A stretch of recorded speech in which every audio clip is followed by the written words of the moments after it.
Folks, welcome back to All Right Cute. Been a long time coming, saying that. Very long. I let the good and I let the break. Yup. Buenas. Nice, I'm sure that audio was insane. Guys, we've got a big show. We've got a lot to cover tonight, so hopefully I loosen up more at the end of this episode. First and foremost, let's address a couple changes that you see around here. Namely, all of them. Where is Abby? Valid question. She joined ISIS. Obviously that's not true, and that's like a very tasteless joke. So Abby is still very much a part of the podcast. I'm releasing a solo. It's becoming a little bit more of a freeform thing now. Listen, new studio, new set, new vibe, couple solos from Morgan, couple solos from Abby, couple duos like normal. It's all good. Building the new set was kind of a passion project that I wanted to take on. So the set is now in my house, which is super juicy and fun because I can walk out of my bedroom and right onto my set. Living the dream. Guys, I'm really proud of this set. I can't lie to y'all. What's actually really special about this, these chairs were in my childhood home growing up and my parents gave them to me. They're just like, a lot of my friends have described these as grandpa chairs. Audio listeners, you're gonna have to bebop over to YouTube to see them. They're just definitely older. They're big and cozy, and they remind me of my family and my grandparents, and I could not think of a more perfect cornerstone of this set. So feeling great about that. So what have I been up to since we last put out an episode? Actually, literally months ago. I love how we, flew out of the gate. We said, Happy New Year. We're picking up the pace. And then we didn't. Sometimes that happens. Y'all will be fine. You were fine. You lived and you're here now. I have been on a little bit of a roller coaster of a January, February, March.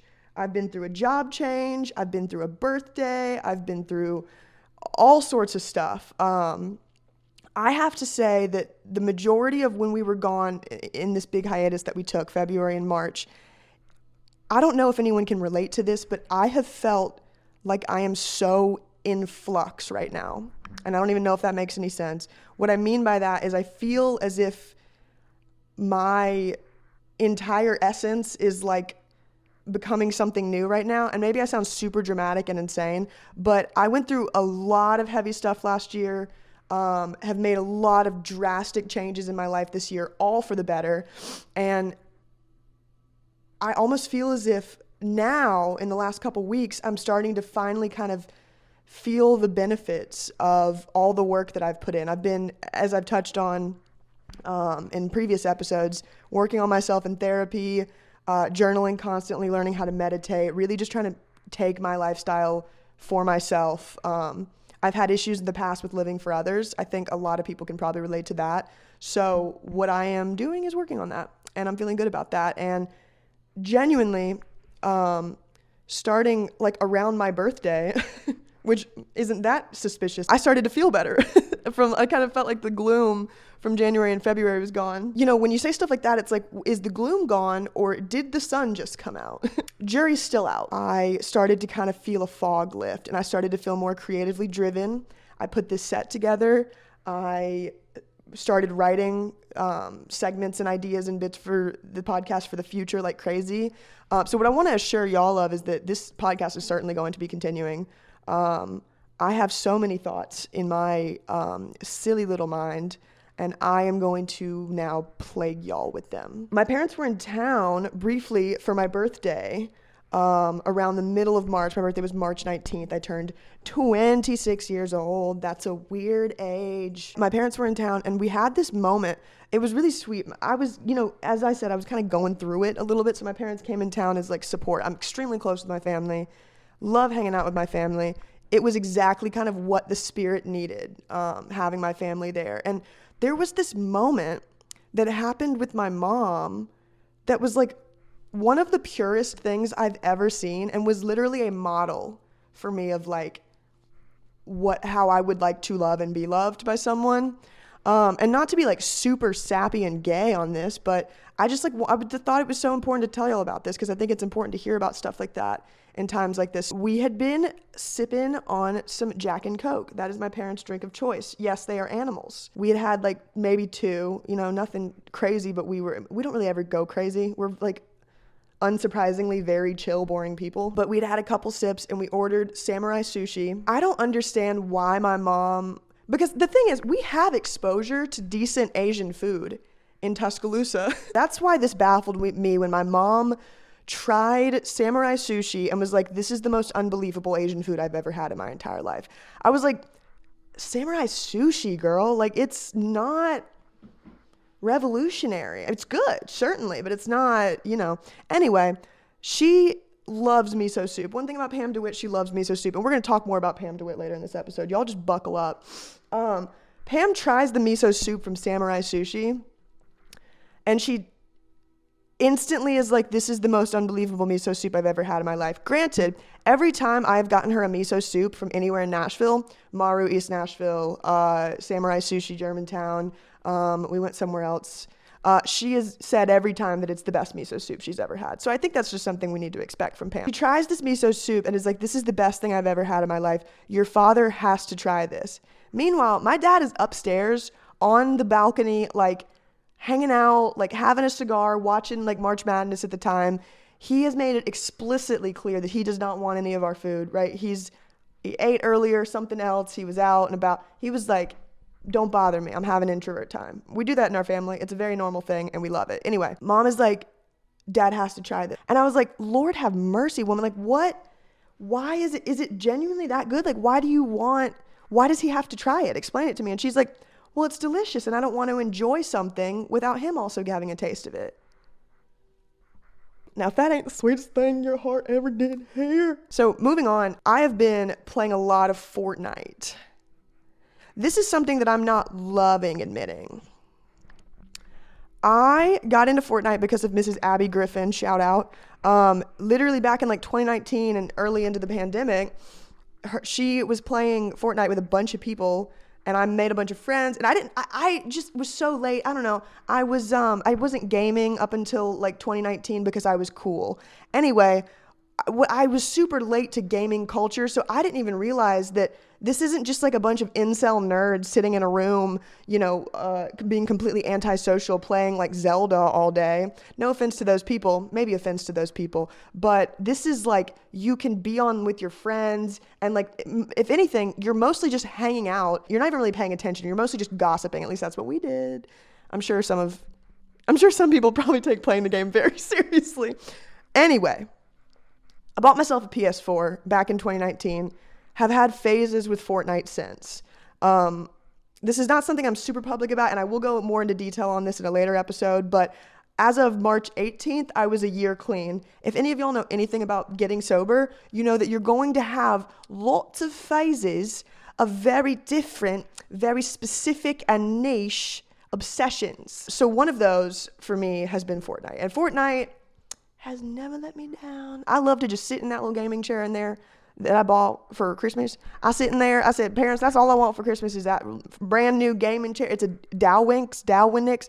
That's how much I literally don't care about gaming culture. And I'm so sorry to any gamer listeners that we have. You really are valuable. Don't let me make you think that you're not. I just like really could care less about your hobby. Anyway, so when I play Fortnite, all of this is building up to this stupid story. Man, y'all really have bared with me for this episode so far, and I appreciate that. When I play Fortnite, I am not like other gamers. I'm a cool gamer. No, I'm not like other gamers in that I literally don't really care about the game at all. I just like the idea that something, perhaps I'm undiagnosed ADHD. We don't have to talk about it. I like the idea that there's something, and the air clicks on. I like the idea that there's something going on in front of me that I can fully engage in. Now, granted, have I had to also turn on a podcast lately to occupy that other space of my mind that isn't maybe engaged? Yes, I have. Perhaps the times are getting to me a little bit, but I'm still feeling I'm still feeling fine. Anyway, Fortnite is great, but I'm the type of Fortnite player where like if a friend calls me in the middle of the match, I'm like, ooh, a friend, and then I leave the match, right? And I realize that this is probably infuriating for tons of people who like really commit to like, but I don't give a damn about my statistics. I don't give a damn about my completion rate or my wins rate. Girl, I'm just out there running around, shooting people. Let me live my life. I'm not hurting anyone. Well, I'm killing most of them. The other thing that I do, and I don't know if you guys know this about Fortnite, but what happens in Fortnite is set up battle royale style. So 100 players get dropped into an arena. This arena happens to be like a map. It's an entire like island, you know, ultimately. It's big. It's a huge freaking map. And you get dropped into this map with 100 other players. Last one standing wins. Last one standing gets the victory royale, and then everybody in the Twitch chat sends dub. I'm cool. Guys, I told you I'm cool now. When you die in Fortnite, if you're not the winner of the match, the person who kills you, you then spectate them, right? So let's say I'm playing with Abby. I kill her in the game and in real life. I can't say that on the internet. Let's say I'm playing the game with Abby. I kill her in the game. She dies in the game, so obviously she can't play anymore. She then spectates my character playing, right? So I usually play solos. I'm playing with random, like literally like 14-year-old boys across the world. Like I don't even know who's in these PS4 lobbies. I don't give a, like, it's, so something that I've been doing that has been entertaining me, and y'all know I have a little bit of dipshit in me. When I kill someone, and if perhaps they've put up a big fight and they've annoyed me the way that they've made me kill them, perhaps it's inconvenienced me, I will intentionally annoy them, right? So they're spectating me, and if I see that they're still spectating me after a little bit, I will start to do the most asinine move that you can imagine in this game. I will intentionally take all of my like high-ranking guns, trade them out for like nothing level guns. I will like jump off of like things and hurt my health intentionally. Sometimes if they're watching me, I'll intentionally kill myself, like jump off of something to end the match. But before I do that, I bought from the item shop. There's a emote that you can do where your character can do this little thing, and I make my character fart. And I'll never know because you can't interact with who's spectating you. All you know is they're watching you. That's the funniest part of all of it to me, right? And I love doing this because who cares? If this bothers you, go to therapy. I gotta say, I gotta say, I don't really know what's getting into me right now. I have been more fiery lately. I made this joke on my Instagram close friends story, and sorry to like tease that to y'all because I gotta let you know, the content that I'm putting out on my Instagram close friends story is the most unbelievable content that you will ever lay eyes on. And unless I know you, you're not gonna get access to it. Maybe I will bring that public someday. But listen, I got people from high school who's watching this stuff. Like, I don't want them to know everything yet, you know? Clearly, I want to maintain some level of mystique with y'all as I'm sitting on the internet telling you my thoughts. Anyway, I got in trouble on my close friends because I put this... Perhaps this was tasteless. Perhaps this was tasteless. Okay, whatever. I accept that sometimes not all my jokes are great. But this one... So I may or may not have made a joke that I am a Barb and Nicki Minaj is the Messiah. I realize that that's not very tasteful, okay? But I got a Christian friend who followed my close friends, who unfortunately is no longer now my close friends because of this interaction, who got mad at me. I was like, that's sacrilegious. Of course, I was kind and I heard them and I saw, listened, and I was like, I apologize. But I just gotta say, bestie, I am Jewish, and if we can handle the Holocaust, you can handle the Barb joke. Moving right along, so obviously we have to talk about Drag Race this season. And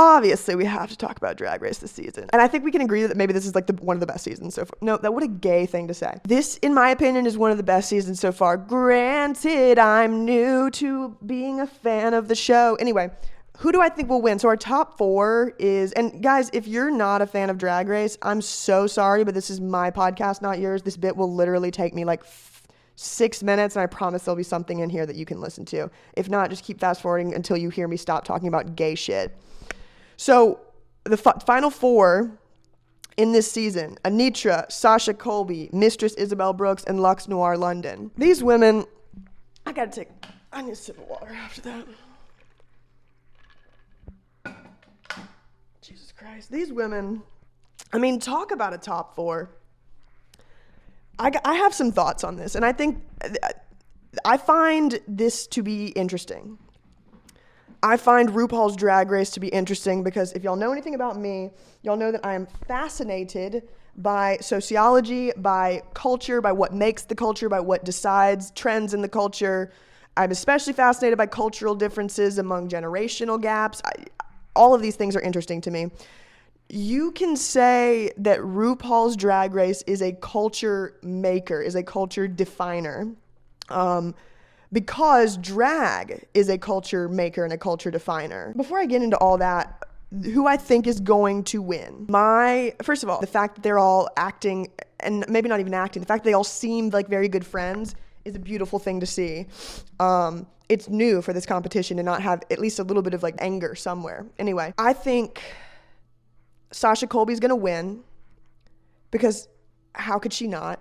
Anitra is my favorite. I like her story. I like her. I connect with her a lot.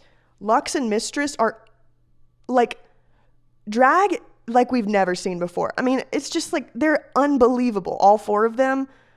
It begs the question, just because someone has tenure in the field, referring to Sasha Colby, does that automatically secure them a win? So it's a fascinating question because I think that can kind of transcend just Drag Race. Something else that listen, have y'all clocked Miss RuPaul shaping culture? The first time that I noticed what I'm going to call like a positive version of propaganda, what's the word I'm looking for? It's like, it's a suggestion. It's a persuasive technique. The first time that I noticed this, I, on a whim, watched RuPaul's Drag Race Canada versus the World, right?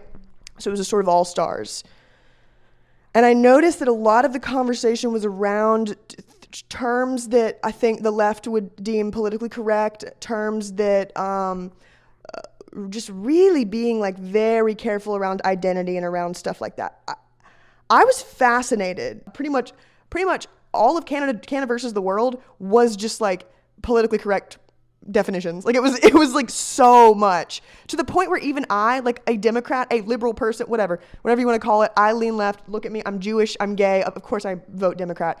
I was like, this is kind of a lot. Like, are the woke people getting a lot? Like, I was like really kind of like, this is, and maybe, I don't know. Of course, the whole time I was listening, I was like, this is good for culture. Like, some people don't know these things. But as someone who like has heard it so many times, I was just like, can we not just talk about the cross-dressers? God. Anyway, the way that bleeds into this season has also fascinated me because if you notice, if you watch Untucked, if you, this specifically with this top four, they have been so capitalizing on the fact that the four of them are super close. It's as if they really want to portray the four of them as like a united front. It's as if they're aware how divided as a human race we are right now. You know, there's been a lot in RuPaul's past that he's done. Obviously, you've got the fracking scandal. You've got just capitalism for capitalism's sake. I mean, truthfully, like the old episodes of Drag Race are literally insane because in the middle of judging, she'll just like hold up a product. It's literally capitalism in its finest. No freaking way did the 9-hour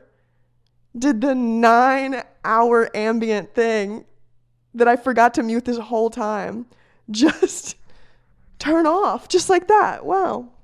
Well, that won't make the cut, obviously. Oh, good. No, the show didn't end. Actually, it just shut off for fun.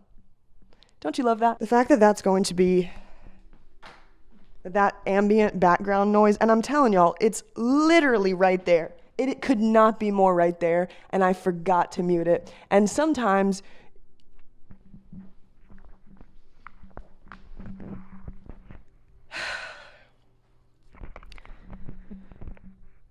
so that's that. I want to move along to a segment where Morgan tries to explain what the hell is going on.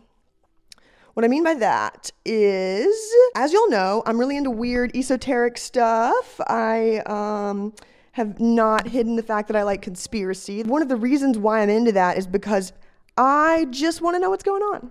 And the fact that other people don't wonder as relentlessly as I do about what is happening. And by what is happening, I mean, how did we get here on this earth? Why? What's going on?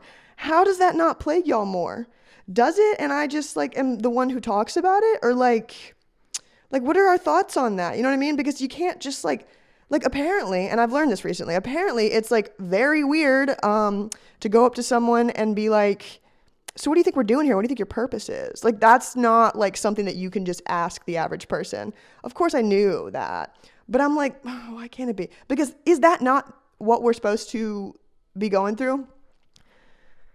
I'm going to qualify here for a second first, because I have this friend named Iris, and she's a little bit older than me, and she's going to actually hit me for saying those words. Iris told me that at my age, she also had like this big existential thing where she had to figure it out. And then eventually she like chilled out with age because she's really old. Anyway,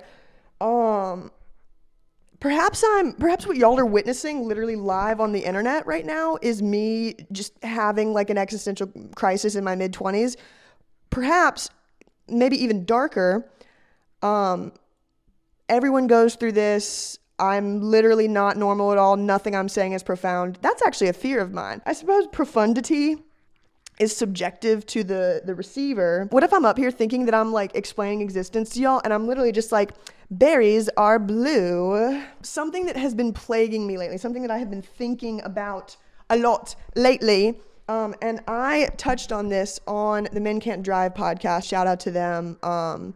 Literally obsessed with them. Y'all should go listen to that podcast. I talked about how I feel like there is a shift happening in the world. And what I mean by that is, and some of this is based, some of this is science, some of this is just, things I'm interested in. Decades ago, there was a song that was released called The Age of Aquarius. What that song was aware of was that for a period of time up until recently, we were living in the age before the age of Aquarius. On the zodiac, that is the Pisces age, the Piscean age.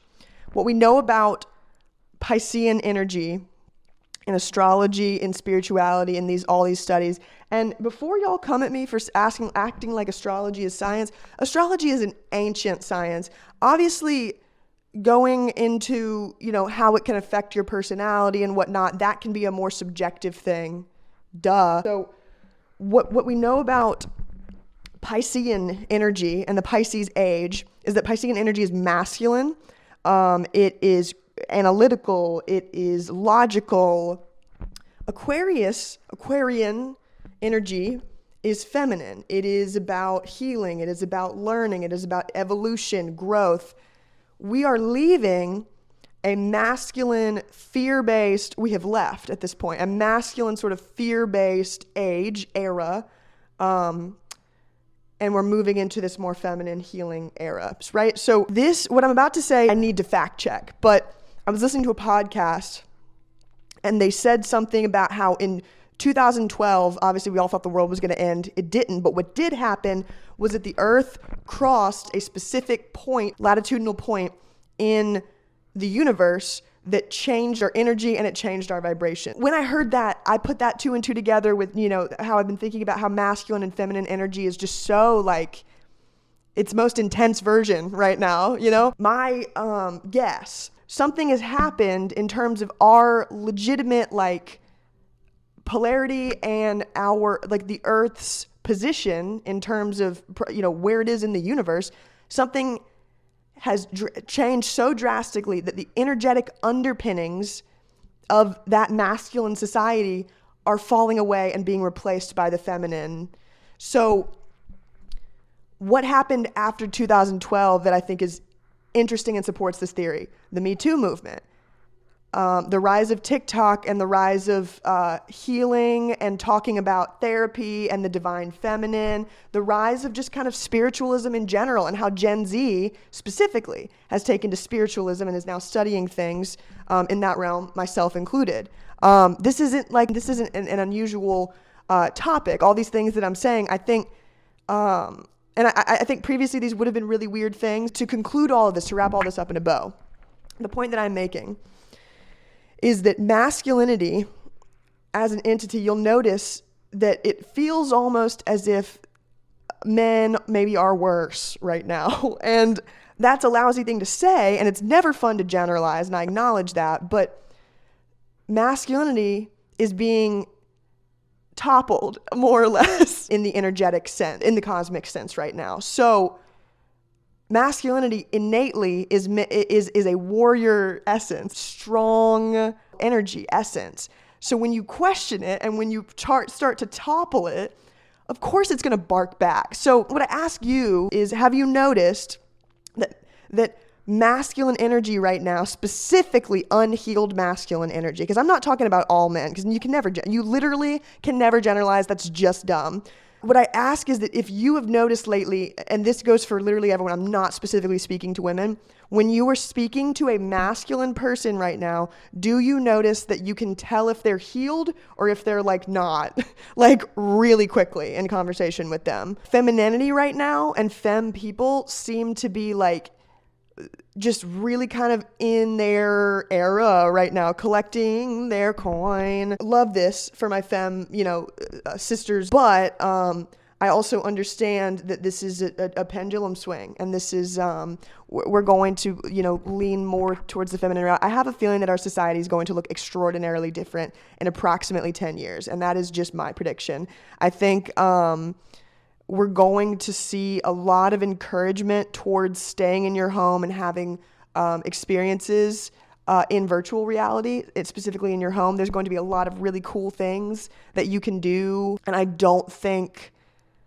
that they're going to be encouraging a connection with nature as much. And the reality is you're allowed to have both nature and like technology, everything in moderation and everything in balance.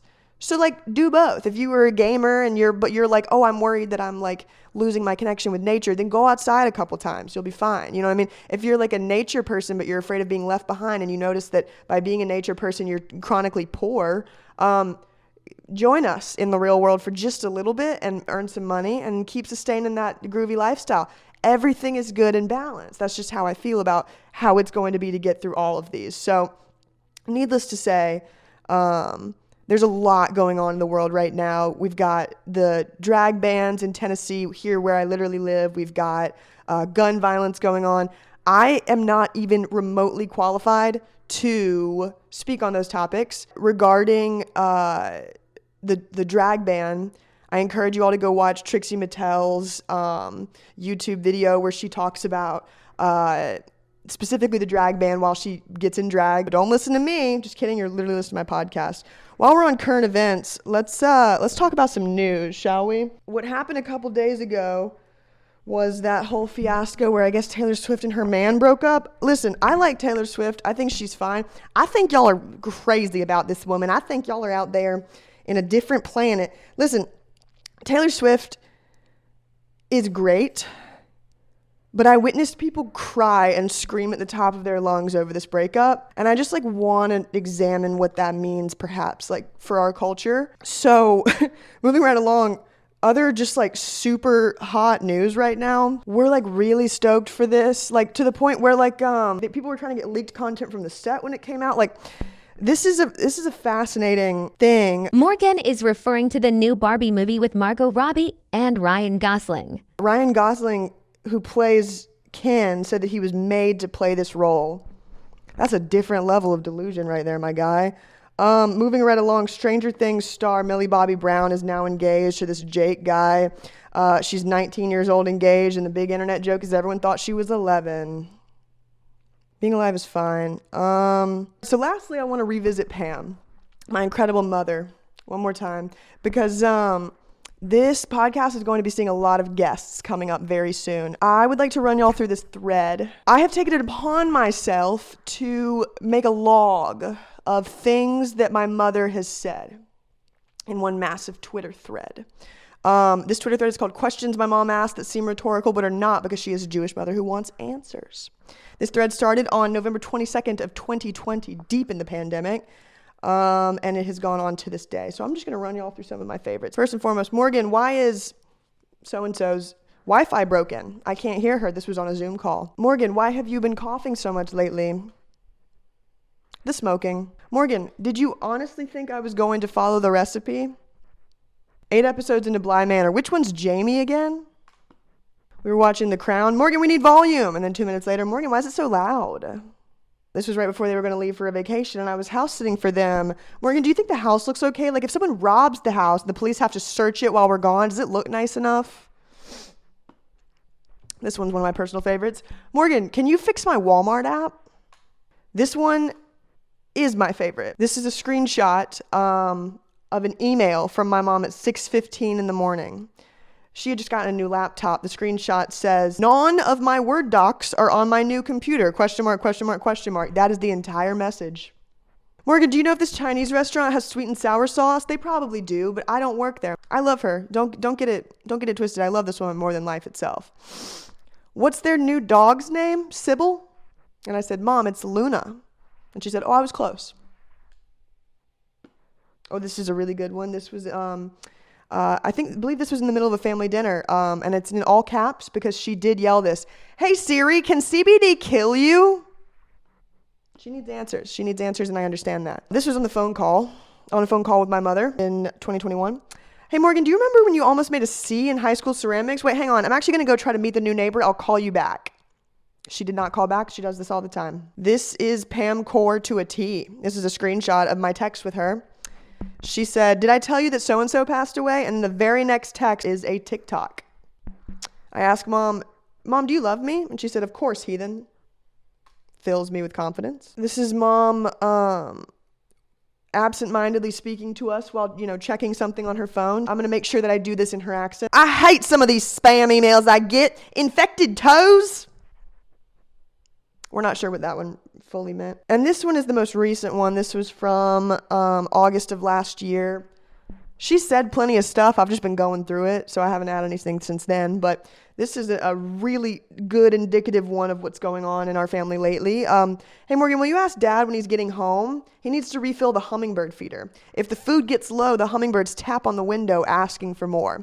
Now, this one haunted me for a few days because I was like, is the mere implication that the hummingbirds are sentient enough to know that the red juice comes from the people inside the house. In order to get the juice, you must knock to alert the people. That just doesn't sit right with me. I just don't like the idea that animals are capable of that. All right, folks, wrapping this all up. Podcast is back. Definitely need y'all to give this a like and subscribe if you're watching this on YouTube. If you're listening to this on Spotify or Apple Podcasts or any of the other juicy places that we are, I will literally chop off and mail you my pinky toe if you rate us 5 stars, because that will literally put us over the edge. With that being said, good to be back. Love you guys very much, and thanks for watching.